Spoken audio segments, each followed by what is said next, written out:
네, 터닝포인트 출발합니다. 11시 구간 이제 지나가는데도 시장은 아직까지 나아질 기미가 보이지 않습니다. 어제 기술주의 충격으로 우리 국내 증시가 전부 다 무너지는 모습, 거기다 테슬라까지 급락하면서 2차 전지 중심의 코스닥까지 함께 빠지고 있습니다. 코스피는 2,700포인트 위협받고 있고요. 코스닥은 800포인트 깨졌습니다. 수급상으로 봤을 때 외국인이 오늘 국내 증시에서 팔자세를 강하게 펼쳐갑니다. 4천억 원대 순매도, 선물 시장에서도 8천억 원 넘게 팔자세고요. 코스피에서는 100가지의 종목만 상승하고 코스닥에서는 198가지의 종목이 상승합니다. 코스닥도 수급 보시면 외국인이 1,000억 원 넘게 팔자세고요. 개인과 기관이 동반 매수세로 지수 방어에 나서주고 있습니다. 오늘 외국인이 가장 많이 파는 종목들 보겠습니다. SK하이닉스가 1등입니다. 실적도 좋은데 시기가 좀 좋지 못했습니다. AI 버블에 대한 투자 심리 불안도가 확산되면서 SK하이닉스가 장중 7% 넘게 급락을 했죠. 이게 장기 하락 추세로 이어질 것이냐, 아니면 여기서 멈추고 좀 반등할 수 있을 것이냐, 앞으로 향방이 어떻게 될지, 그 안에 핵심적인 재료는 무엇인지 좀 설명이 필요해 보이고요. LG그룹주사입니다. LG화학, LG엔솔도 오늘 컴콜 공개했고요. LG이노텍까지 함께 담는 모습, 삼성전자도 함께 팔고 있네요. 반도체 투톱 오늘 외국인 좀 많이 빠져나갑니다.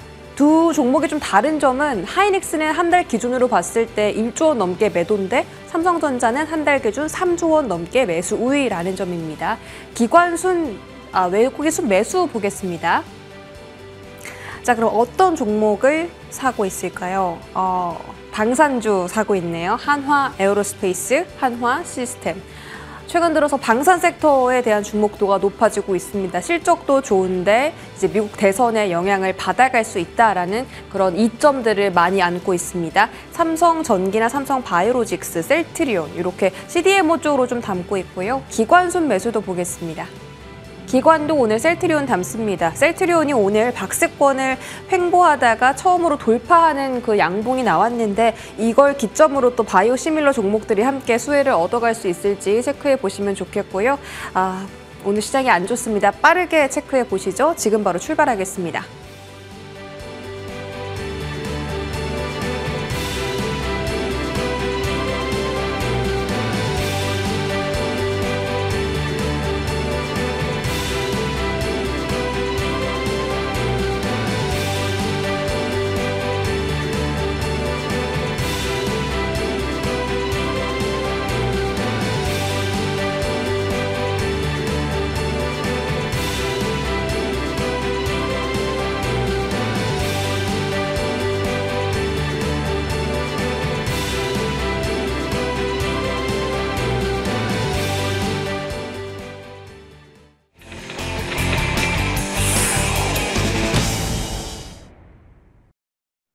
네, 오늘 장탑10은 한국투자증권 이프랜드예요. 김민진 차장 함께하겠습니다. 어서 오세요.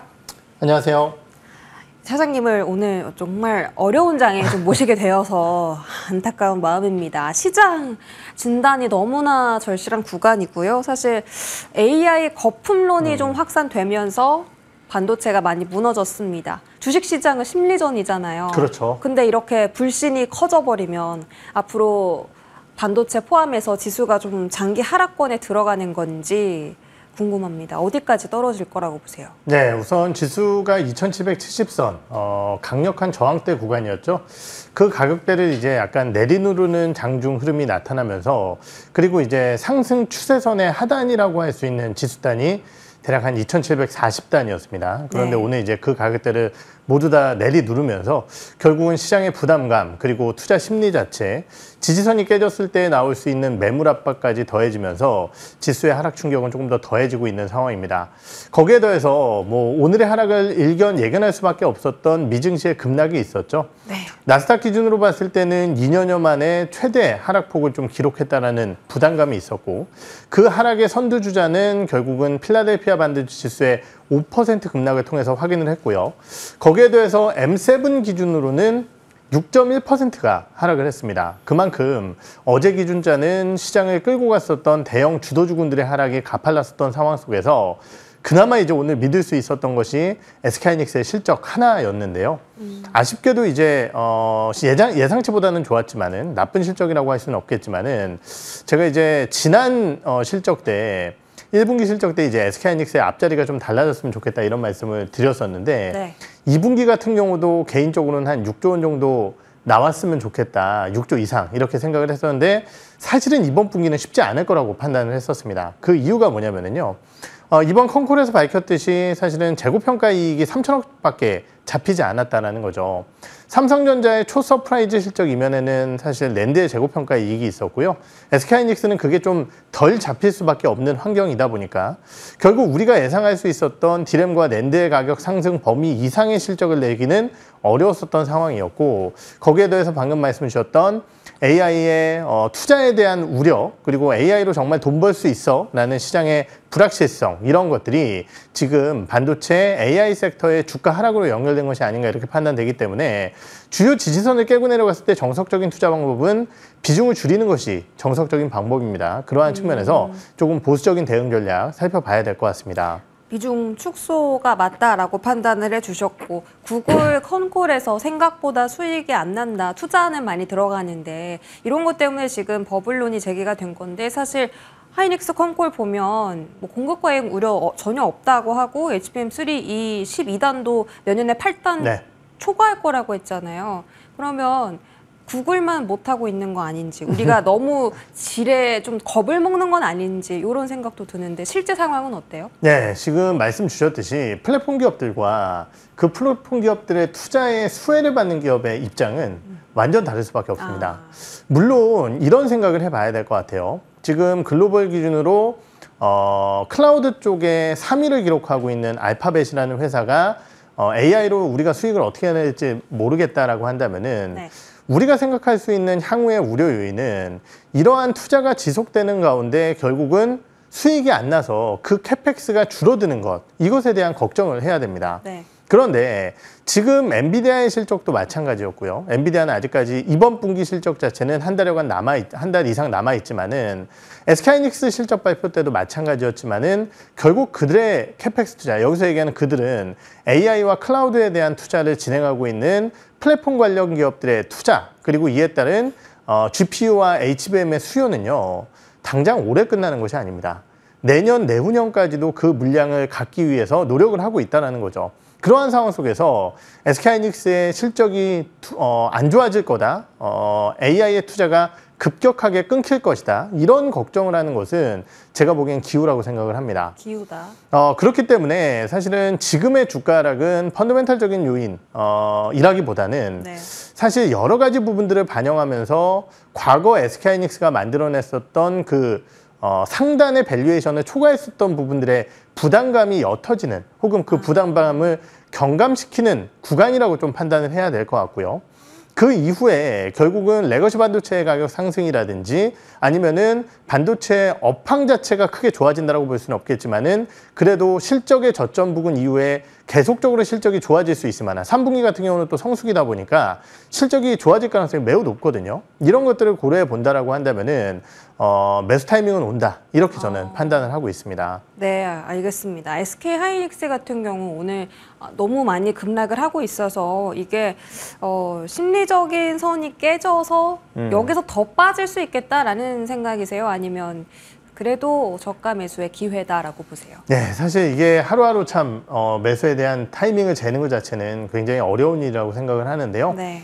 이런 생각을 좀 해봤습니다. 지금 S&P 500도 그렇고요. 네. 나스닥 지수도 마찬가지고 51평선까지 주가가 밀려 있는 상황이에요. 네. 거기에 더해서 어제 이제 주가의 낙폭을 살펴보게 되면 테슬라가 12% 정도 하락을 했고요. 나머지 기업들 같은 경우도 뭐 많게는 6%, 작게는 3% 이상씩 하락을 하면서 그리고 최근의 조정까지 살펴봤을 때는 거의 뭐 10% 이상의 조정들이 대부분 다 나왔다고 볼 수 있을 것 같아요. 그러면은 이런 생각을 할 수 있겠죠. 내가 지금까지 그 종목을 못 사고 S&P 500과 나스닥에 전혀 접근을 못했던 투자자들이 분명히 있을 겁니다. 네. 왜냐면, 바라만 그렇죠. 보며. 매일매일 고공행진을 했기 때문에요. 네. 그런데 그 종목군들이 지금 10% 이상 싸게 살 기회가 왔다라고 생각하는 투자자들도 분명히 있을 거라는 거죠. 네. 물론 그 지금 단기적으로 하락하고 있는 이 투자 심리의 반전 포인트가 당연히 만들어져야지 해당 종목군들의 반등은 나올 수 있겠지만은 증시의 대기자금 측면에서 봤을 때 해당 종목군들을 사고자 하는 투자자들은 굉장히 많을 것이다라는 생각을 하고 있습니다. 그러면은 그러한 투자자들이 과연 주가가 밀릴 때마다 대응을 안 할 것이냐, 그럴 가능성은 적다라고 보고요. 이 논리는 SK하이닉스에도 통용이 된다라고 판단을 하고 있습니다. 그렇기 때문에 저는 당장에 지금 SK하이닉스를 공격적으로 매수한다. 오늘 7% 빠졌기 때문에 그러한 상황은 분명히 아니지만은 네. 현 시점에서 매수를 고려하는 투자자들도 분명히 있을 것이고 조만간 SK하이닉스의 실적 기대감들이라든지 아니면 미증시의 반등 포인트를 바탕으로 해서 해당 기업들의 매수 타이밍이 올 것이다라고 판단을 하고 있기 때문에 많은 물량은 아니더라도 조금씩 대응 여력을 분명히 갖춰야 된다. 이 생각을 좀 말씀을 드려보도록 하겠습니다. 아직도 이 빅테크를 원하는 자금들이 남아있다. 저가 매수의 기회를 활용하면 좋지만 한 번에 사기보다 좀 차근차근 모아가는 게 맞겠다라는 말씀 주셨고, 그럼 삼성전자도 진단을 해보자면 삼성전자는 오늘 한 1%대 약세인가요? 그 수급을 봤을 때 외국인들이 다 하이닉스 팔고 삼성전자를 담고 있었더라고요. 네. 이게 가지는 의미는 무엇이며, 그럼 개인 투자자들도 앞으로는 하이닉스보단 좀 삼전에 포커스를 맞춰야 되나라는 의문도 좀 듭니다. 네, 사실 베타가 뭐 시장 베타와는 또 연관성이 있지만은 변동성적인 측면에서 SK하이닉스보다 훨씬 변동성이 적은 기업이라는 측면에서 오늘 삼성전자의 주가는 SK하이닉스보다는 훨씬 더 안정적으로 흘러가고 있고요. 특히 이제 지난 2분기 실적 발표에서 저희가 확인했었던 삼성전자의 실적이 SK하이닉스보다 훨씬 좋았다라는 점, 이러한 것들도 삼성전자의 주가를 지지하는 요인으로 작용을 하고 있습니다. 아까도 말씀드렸듯이 범용 반도체 쪽에 대한 수요는 물량의 회복이 크게 나타나진 않고 있는 상황이지만은 결국은 이제 많은 증권사들의 의견을 살펴보게 되면은 과거 이제 디램과 낸드 쪽의 수익성만 찾게 되더라도 사실 삼성전자 입장에서는요, HBM이 그렇게 소중한 제품은 아닐 가능성이 높아요. 다른 데서 더 잘하고 있어서. 그런 것도 있고요. 네. 아까도 말씀드렸듯이 그냥 범용 디램도 어마어마하게 돈을 뽑아냈었던 사업부입니다. 그러다 보니까 HBM의 그 부러움이 네. 점차 줄어들 수 있다는 거죠. 오. 그런데 이제 그것을 기대하기에는 향후 AI와 이에 따른 밸류에이션의 상승을 삼성전자는 원하고 있을 거기 때문에 HBM이 불필요하다는 것은 아니고요. 네. 그것은 플러스 알파의 성격을 보일 가능성이 있다는 측면이죠. 그러한 측면에서 레거시 반도체 회복 여력을 좀 살펴봤을 때는 삼성전자 안전한 선택지가 될 수 있을 것 같고요. 거기에 더해서 오히려 HBM을 안 하고 있다는 점이 호재가 될 수도 있습니다. 무슨 얘기냐면은 주가가 반등을 하기 위해서는 결국은 뭔가의 모멘텀이 필요하다라고 아까 언급을 드렸었죠. 반전을 꾀할 수 있는 모멘텀이 필요한데 삼성전자가 어제 같은 경우 로이터발 단독 보도를 통해서 그리고 그 이후에 여러 언론사들이 HBM3는 통과를 했지만 3 이퀄 테스트는 아직 통과를 못했다. 이 얘기를 지금 나오면서 주가가 많이 빠졌는데 제가 항상 말씀드렸듯이 그 누구보다 삼성전자는 퀄 테스트 통과하면은요 언론에 막 뿌릴 겁니다. 그러니까 아직 안 했으니까 당연히 3 퀄 통과 못했다라고 얘기를 하는 건데 그거 굳이 다른 언론에서 얘기해봤자 아무 상관이 없는 거고요. 3분기 이내에 지금 삼성전자는 퀄 통과를 얘기를 해놓은 상황이기 때문에 그때까지도 나오지 않는다라고 한다면 삼성전자의 투자 모멘텀 자체는 떨어진다라고 생각을 하지만은 그게 아니라고 한다면 오히려 퀄 통과에 대한 기대 요소가 남아있다라고 저는 생각을 하거든요. 그러한 측면에서 현 시점에서는 삼성전자가 조금 안정적인 대안이 될 수 있다라고 판단을 합니다. 다만 이제 문제는 뭐냐면요. 아직까지 이제 시장의 변동성을 가장 크게 만들어내고 있는 섹터는 미국의 반도체 섹터라는 것이고 그에 따라서 우리나라 기업들도 흔들릴 수밖에 없다는 측면에서 봤을 때 삼성전자도 좋은 매수 타이밍이다라고 하기에는 조금 어려운 구간일 것 같고 역시 이제 반등 확인을 하고 사는 것이 조금 더 안정적인 선택지가 아닐까 이렇게 판단을 하고 있습니다. 그럼 그 반등을 해줄 만한 확실한 재료가 뭔지 궁금한데 뭐 엔비디아의 실적 발표가 될 수 있는지 아니면 또 다른 어떤 트리거가 반도체 반등을 작용할까요? 네, 아까 말씀드렸듯이 뭐 사실 HBM3 퀄 통과가 제일 중요한 반등 트리거가 될 수도 있을 것 같고요. 거기에 더해서 이제 3분기에 주요 반도체 기업들의 수출 데이터, 즉 이제 매 월초 발표되는 수출 데이터도 중요한 내용이 될 수 있을 것 같습니다. 거기에 더해서 이제 고정거래 가격이 뭐 월말에 또 이제 발표가 되는 상황인데요. 그러한 부분 쪽에서 물량의 흐름은 좀 제한적이더라도 디램과 낸드의 가격이 여전히 강한 흐름을 좀 반증하게 된다라고 한다면은 결국은 삼성전자 혹은 SK하이닉스의 주가도 반등할 모멘텀이 만들어질 수 있을 것 같고요. 가장 중요한 부분은 미국의 반도체 기업들의 안정화겠죠. 네. 그 흐름이 다양한 이 요소들이 반도체 기업들의 반등을 만들어낼 수 있는 요건이 아닐까 이렇게 판단을 하고 있습니다. 엔비디아 실적의 가이던스는 어떻게 보세요? 긍정적이에요? 사실 엔비디아 가이던스는 뭐 워낙 높지만 항상 좋은 실적을 만들어냈었는데 네. 지금 이제 M7 기업들의 주가가 하락하는 여러 가지 요인들을 살펴보게 된다라고 한다면은 저는 사실 2분기까지는 괜찮을 것 같았어요. 그 이유가 뭐냐면은 YOY 기준으로 M7이 S&P 493 대비해서의 YOY 이익이나 매출 성장률이 아직까지 훨씬 더 뛰어나기 때문에 저는 2분기까지는 괜찮을 거라고 생각을 했었는데 시장에서 지금 먼저 얻어맞고 있는 상황인데요. 3분기, 4분기로 가면 갈수록 S&P 493의 실적이 조금 더 올라오게 됩니다. 그래서 사실 엔비디아의 이번 실적이 과연 좋을까? 그리고 좋은 실적을 냈다 하더라도 작년도 3분기부터 놀라운 실적을 만들어냈기 때문에 과연 엔비디아의 주가가 이전만큼 반응할까? 이러한 걱정을 좀 하고 있는 상황인데요. 저의 걱정은 개인적인 걱정일 것이고 시장에 대한 판단은 저는 그럼에도 불구하고 실적 여력을 충분히 받아갈 수 있지 않을까라는 생각을 하고 있기 때문에 엔비디아 실적이 시즌이 다가오는 것도 반도체의 반등을 좀 기대케 만드는 요인으로 작용하지 않을까 이렇게 생각을 하고 있습니다. 그럼 일단 월초 수출 데이터하고 엔비디아 실적 발표가 반등 트리거로 작용할 수 있겠다. 그럼 그 전까지는 계속 저희 어떻게 그냥 떨어지는 것만 보고 있어야 되나요? 단기적으로 지금 저는 반도체 기업들 같은 경우는 매도의 실익보다는 네. 보유의 실익이 더 크다라고 그냥 판단을 홀딩하고 있자. 하는 입장이기 때문에 네. 그냥 보유의 의견 드리겠습니다. 그러면 한미반도체나 이수페타시스 외에 다른 소부장들도 이제 어떻게 보면 투톱보다 시총이 적으니까 더 탄력적으로 움직일 수 있잖아요. 그렇죠. 향후 반등이 나올 땐 그렇겠죠. 그 종목들은 어떻게 대응할까요? 사실 이제 소부장 쪽이 약간 골치가 아픕니다. 예. 제가 이제 지난번에도 나와서 이런 말씀을 드렸었죠. IDM 같은 경우는 그래도 이제 뭐 외국인들의 수급이라든지 이러한 영향력을 받아가고 있지만은 지금 코스닥의 리스크오프 분위기 자체는 사실은 여러 가지 요인들이 결합된 것이다라는 말씀을 드렸었던 것 같아요. 그리고 개인적으로는 그 요소 중에 하나가 결국은 이제 주식의 양도소득세에 대한 불확실성이 큰손 투자자에 대한 움직임을 제약하는 요인으로 작용을 하고 있다 보니까 오히려 시장이 정말 외국인의 손에 의해서 좌지우지되는 과거의 코스닥과는 좀 다른 모습이 나타나고 있다는 말씀을 드렸고 그러한 측면에서 외국인들 같은 경우는 시가총액 10위 안쪽에 있는 종목군들 혹은 금리 인하 쪽에 포커스가 맞춰진 종목군들에 대한 선택지를 가져가고 있는데 그것이 사실은 소부장 쪽이 아니다 보니까 IDM은 버팀에도 불구하고 소부장 주가가 많이 빠졌었던 거거든요. 네. 그러다 보니까 사실은 현재 시점에서 향후 반도체 기업들이 반등이 나온다라고 해서 개인들의 영향력이 확대되고 코스닥 쪽의 소부장들이 올라갈 것이다 이렇게 얘기하기가 약간은 만만치 않은 부분이 있습니다. 하지만 분명한 것은요. 현재 나타나고 있는 반도체 기업들의 실적 호조와 함께 이런 낙수 효과를 받을 수 있을 만한 반도체 기업들은 분명히 있을 것이고요. 그러한 기업들을 바탕으로 한 투자 전략은 유효하지 않을까 이렇게 생각을 하고 있습니다.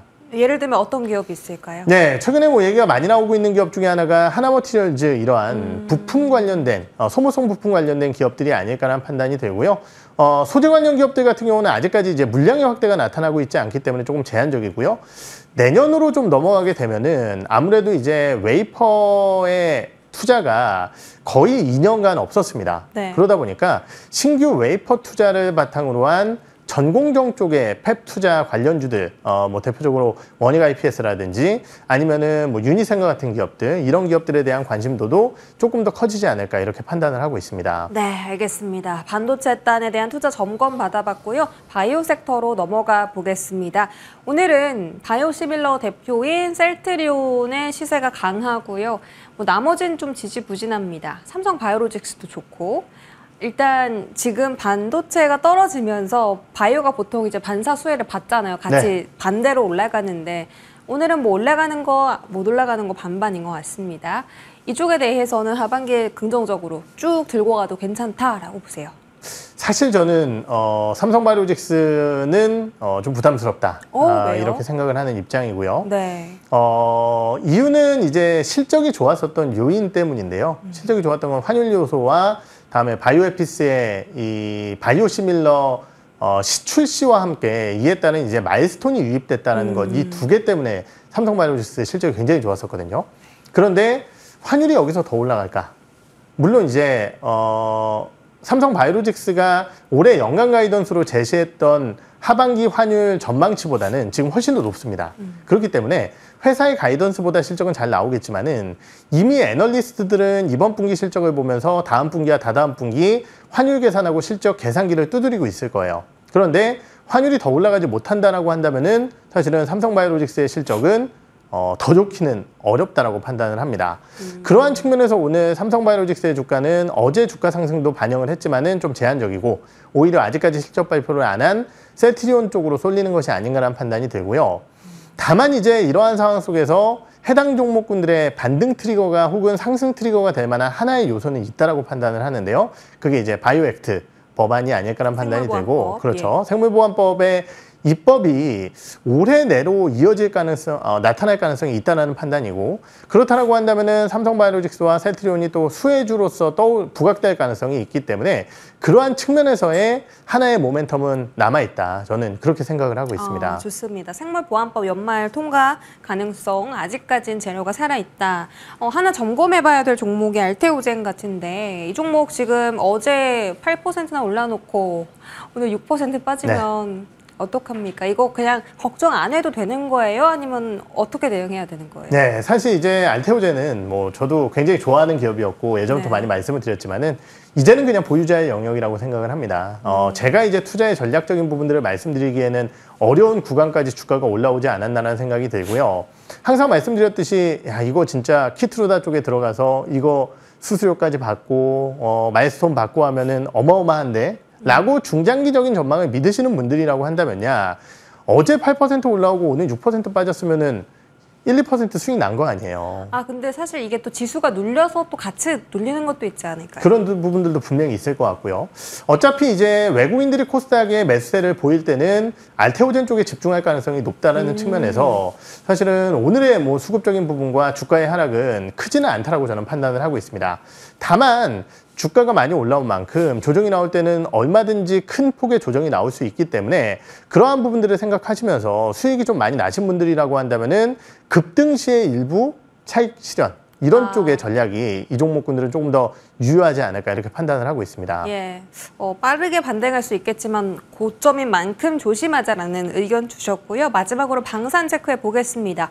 트럼프가 되든 해리스가 되든 하반기에 방산 섹터는 간다 이런 이야기 있습니다. 오늘 조정 나오긴 하지만 뭐 대부분의 종목들이 다 낙폭을 키우는 상황이라서요.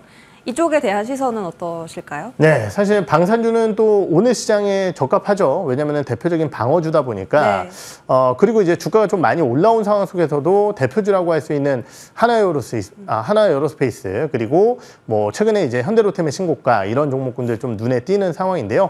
또 이제 제가 방산 애널리스트와 열심히 이제 얘기를 최근에 나눴었는데 결국 이제 여러 차례 말씀을 드렸지만은 확실한 무기 체계를 보유하고 있는 기업 같은 경우는 앞으로의 수주 전망이라든지 이에 따른 실적 전망 자체는 밝다라고 보는 게 맞을 것 같습니다. 그러한 측면에서 봤을 때 다양한 방산주들이 있지만은 현재 우리나라 무기 체계에서 가장 글로벌적으로 잘 팔리는 무기는요.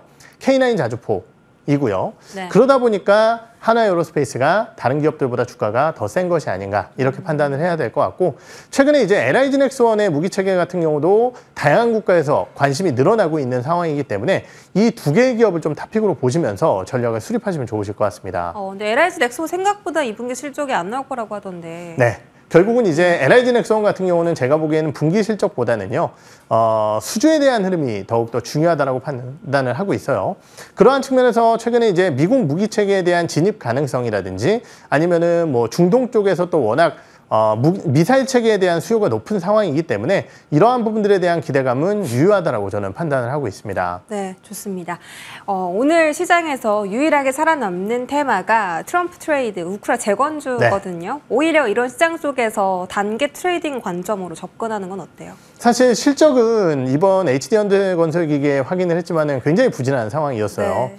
어려운 부분은 있다라고 생각을 하지만은 또 과거에 이제 경험칙적인 측면에서 봤을 때 기대감들이 높아지는 상황이고 거기에 더해서 이제 트럼프 전 대통령이 당선이 안 된다 하더라도 우크라이나와 러시아 자체적으로 지금 평화협정에 대한 분위기가 조금씩 나오고 있는 상황이기 때문에 재건주들에 대한 기대감들은 여전히 유효하다고 생각을 합니다. 다만 이제 주가의 변동성이 크기 때문에 그러한 부분들은 유념하시면서 대응을 하셔야 될 것 같습니다. 네. 알겠습니다. 도움 말씀 잘 들었고요. 한국투자증권 김민진 차장과 함께했습니다. 고맙습니다. 네.